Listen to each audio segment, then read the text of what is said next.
अस्सलाम वालेकुम दोस्तों, मैं हूं वकास नदीम और आप देख रहे हैं मेरे YouTube चैनल वकास अपडेट। दोस्तों, आज की इस वीडियो में मैं बताने जा रहा हूं कि अदाकारा महरा खान ने किन बातों का इंकशाफ किया है।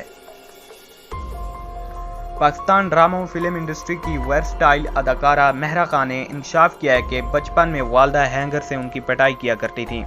मीडिया रिपोर्ट्स के मुताबिक अदाकारा महरा खान ने अपने एक इंटरव्यू में इंकशाफ किया है कि उनके वालिद ने उन्हें कभी नहीं मारा, लेकिन वालदा दूर बैठे उन पर हैंगर का निशाना लिया करती थीं। महरा खान ने बताया कि क्योंकि वो और उनका भाई बहुत शरारतें करते थे और उनकी वालदा को घुटनों का मसला था, जिसकी वजह से वो उनके पीछे भाग नहीं सकती थीं, इसलिए वो हैंगर या किसी और चीज़ का निशाना लेकर उन्हें मारती थीं।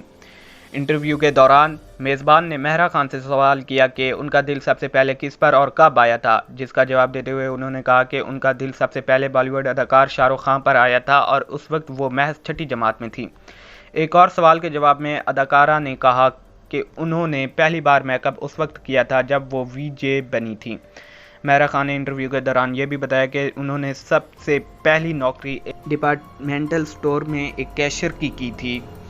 उस वक्त उनकी तनख्वाह $6 फी घंटा थी। वाज़ेह रहे कि अदाकारा महरा खान फिल्म कायदे-ए-आज़म जिंदाबाद में मेज़बान व अदाकार फहद मुस्तफ़ा के साथ दिखाई देंगी। तो उम्मीद करता हूँ मेरी ये वीडियो आपको पसंद आई होगी। अपनी पसंदगी का इज़हार लाइक के बटन को प्रेस करके भी कर सकते हैं, और अगर आपने अभी तक हमारे चैनल को सब्सक्राइब नहीं किया तो हमारे चैनल को सब्सक्राइब कर लें और साथ ही बेल आइकन को प्रेस कर लें ताकि हमारे चैनल पर आने वाली तमाम तरह अपडेट्स आपको मिलती रहें। तो मिलते हैं एक नेक्स्ट वीडियो में, तब तक के लिए अल्लाह हाफिज़।